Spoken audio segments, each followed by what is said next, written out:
সুপ্রভাত। Family care ছাদ বাগানে সমস্ত ভাই ও বোনদের সুস্বাগতম। জুলাই মাস, একটি ছোট্ট জায়গায় এই জুলাই মাসের বর্ষাকালে আমরা কি চাষ করে ফেলতে পারি। একটি অল্প জায়গা, 6 ফুট বাই 3 ফুট একটি বেড, একটি চৌকি ছিল, সেই চৌকির উপর একটি বেড তৈরি করা হয়েছে। সেই বেডে 8 ইঞ্চি মাটি দেওয়া আছে, যে মাটিতে আমরা জুলাইয়ের ফার্স্ট উইকে ঢ্যাঁড়সের চাষ করেছি। 2, 3,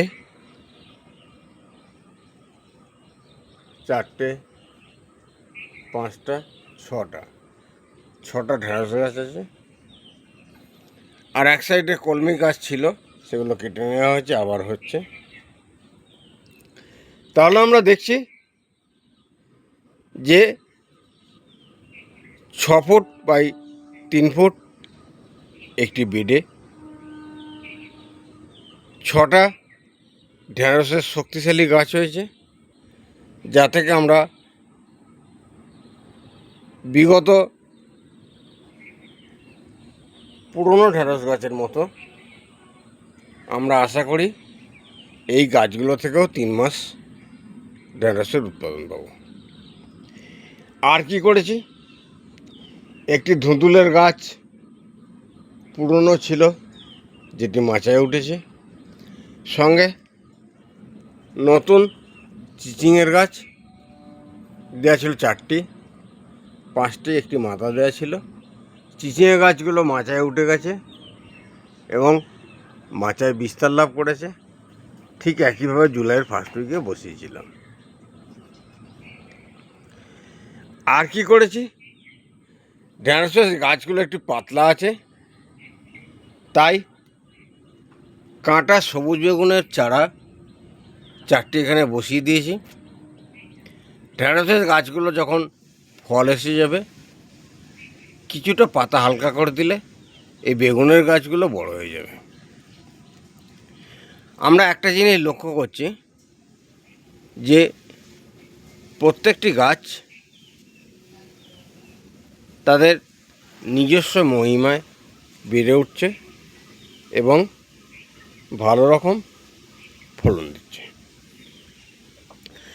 তাহলে এখন যে আলোচনাটা করছিলাম, জুলাই আগস্ট মাসে আমরা কি চাষ করব ছাদ বাগানে এবং কতটা উন্নততম চাষ করব। সুপ্রভাত। ফ্যামিলি কেয়ার ছাদ বাগানে সমস্ত ভাই ও বোনদের সুস্বাগতম। আজকে আমরা জুলাই আগস্ট মাসে যে সবজিগুলো চাষ করব সেই সম্বন্ধে একটি ধারণা দিয়ে দেব, যে ধারণার উপর বেশ করে আমরা আমাদের আগস্ট, সেপ্টেম্বর, অক্টোবর ফ্যামিলিতে সবজি ব্যবহার অব্যাহত রাখতে পারবো। তাহলে আমি কি বললাম, এখনও বর্ষাকাল পুরো থাকবে 2 মাস। চিচিংয়ের ফলন ভালো রকম পাওয়া যাবে। চিচিংয়ের গাছটা আমরা রেডি করে নিলাম, ঢ্যাঁড়স গাছ আমরা রেডি করে নিয়েছি, বেগুন গাছের চারা আমরা বসিয়ে দিয়েছি। এই বেগুন চাষটা এমন একটা চাষ, সর্বদা চাষ করা যায়। আমরা জুন মাসে যে বেগুনের গাছটা বসিয়েছিলাম, সেই বেগুনের গাছটা একটি বস্তায় করে বসিয়েছিলাম। অসাধারণ চেহারা রয়েছে এবং অসাধারণ ফুল আসছে, যা থেকে আমরা বেগুন পেয়ে যাব। আমরা মিষ্টি কুমড়োর চাষটা করতে পারি। মিষ্টি কুমড়ো এই বর্ষাকালে খুব ভালো রকম হয়। আমরা জুন মাসে যে মিষ্টি কুমড়ো গাছটা বসিয়েছিলাম, সেটি জুলাই মাসে অলরেডি মাচায় উঠছে।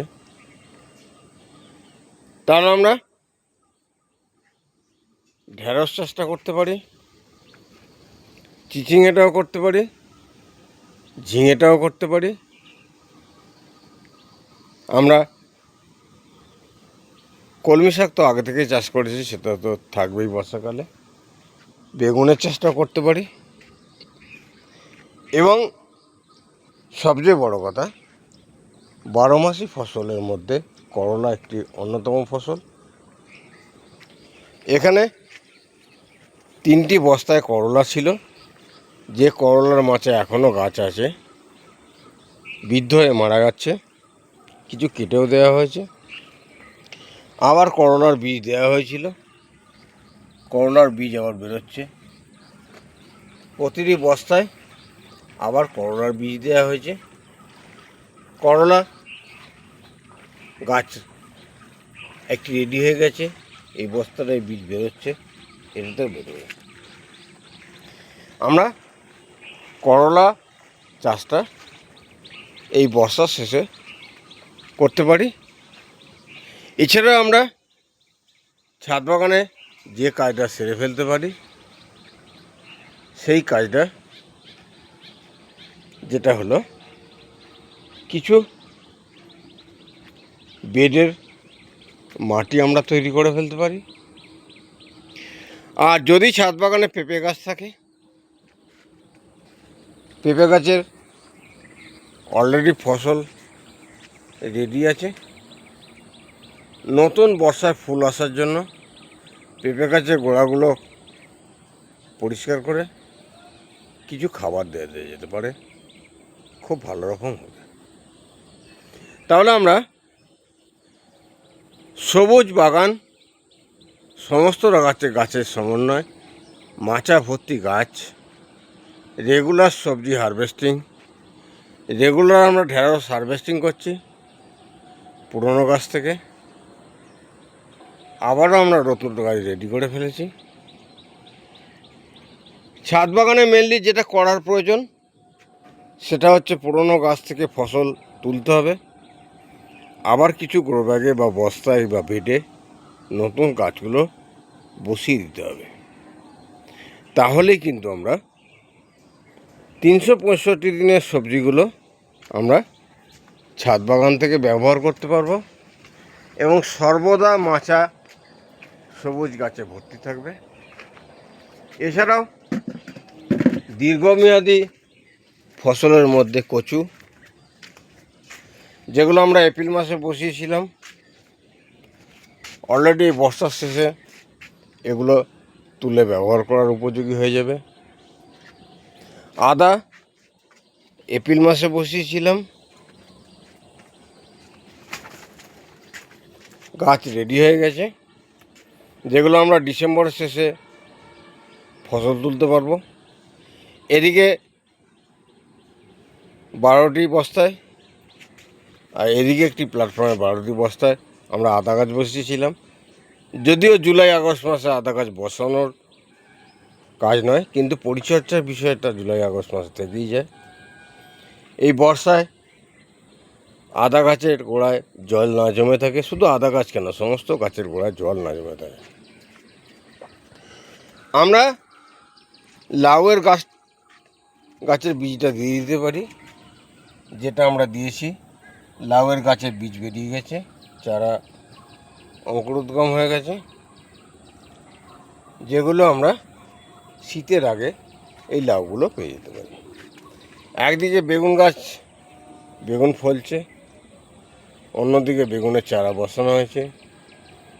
আবার সমস্ত রকম পদ্ধতিগুলোকে আমাদেরকে মাথায় রাখতে হবে, যে একটা ফসল রেডি হয়ে গেলে আবার একটা ফসলের চারা বসিয়ে দেওয়ার প্রয়োজন আছে। এদিকে কাটনটের গাছ দেখা যাচ্ছে 4 থেকে 5 ফুট লম্বা হয়েছে গ্রো ব্যাগেও। এদিকে আমরা দেখছি অপরাজিতা ফুলের অসাধারণ ফুল এসছে। বাগানের ঈশান কোণে অপরাজিতা গাছের বাগানটা রাখা আছে। অপরাজিতা গাছের সঙ্গে সঙ্গে আমরা একই বেডে পেঁপে চাষ করছি। পেঁপেরও অসাধারণ ফলন আসছে। বর্ষার আগে এই গাছগুলো পরিচর্যা করা ছিল। আবার বর্ষায় ফুল আনার জন্য নতুন করে ফুল আসছে, তার জন্যে খাবারের ব্যবস্থা এবং গোড়া পরিষ্কার করে খাবার দেওয়া হয়েছে। সমস্ত চাষে আপনি যদি জমিতে ডেভেলপ করতে পারেন, অবশ্যই ছাদ বাগানও ডেভেলপ করতে পারবেন। দেখুন চারিদিকে সবুজে ভরা। ছাদ বাগানেও এক একটা পেঁপের সাইজ প্রায় 1 থেকে 1.5 কেজি ওজনের, অসাধারণ সাইজ হয়েছে এবং প্রচুর পরিমাণে পেঁপের ফলনের সঙ্গে সঙ্গে বেগুন গাছের চেহারা, বেগুনের ফলন এবং একদিকে যেমন পেঁপে পাকতে শুরু করেছে, অন্যদিকে ছোট পেঁপে গাছ ভর্তি হয়ে গেছে। ছাদ বাগানেও এই যে আমরা অসাধারণ সবজি চাষের কথা ভাবছি বা করছি, একদিকে করলার বীজ দিয়েছি, আবার এখানে করলার গাছ ছিল, আবার বীজ দেওয়া আছে গ্রো ব্যাগে। একদিকে যেমন বেগুনের গাছগুলোয় অসাধারণ বেগুনের ফলন আসছে, অন্যদিকে মিডিল সাইজের বেগুন গাছ রেডি হয়ে গেছে। আমি প্রথমেই দেখিয়েছি, আরও দেখাচ্ছি বাগানের যত্রতত্ত্ব বিভিন্নভাবে বেগুনের চাষ করা আছে। এটা 20-22 দিন বয়স, ওটা 1 মাসের মতো বয়স, অলরেডি ফল আসছে।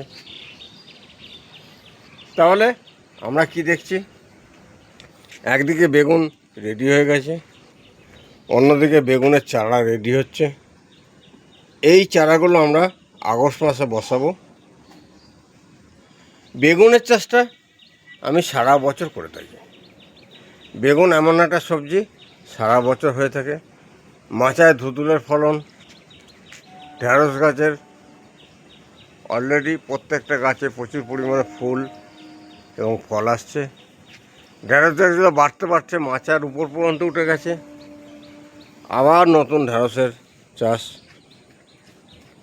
আমরা শুরু করেছি, যাতে করে ঢেঁড়সের যোগানটা আমরা রেগুলার রাখতে পারি। যাক, আজকে আর ভিডিও বিশেষ দীর্ঘায়িত করব না। সমস্ত ভাই বোনেদের নমস্কার জানিয়ে এবং জুলাই আগস্ট মাসে আরও কি গাছ বসানো যায় তার প্রতিবেদন নিয়ে যে আলোচনা করলাম, সেটিকে আজকে এই মুহূর্তে আমি সমাপ্ত করব। যাওয়ার আগে সকল ভাই বোনেদের বল দিই যে যারা এখনও ভিডিওটি সাবস্ক্রাইব করেননি, অবশ্যই সাবস্ক্রাইব করুন এবং শেয়ার করুন। শেয়ার করতে বলবো এই কারণ একটি ছাদ বাগান শুধুমাত্র সবজি খাওয়ার জন্য নয়, এই সবুজ বাগান থেকে যে অক্সিজেন সরবরাহ হয়, সমাজে অক্সিজেনের ব্যালেন্স বজায় থাকবে। সকলের কাছে এই আশা রেখে এবং প্রত্যেকটা ভাই বোনের ঈশ্বরের কাছে সুস্থতা কামনা করে আজকের প্রতিবেদন আমি এখানেই সমাপ্ত করব। নমস্কার।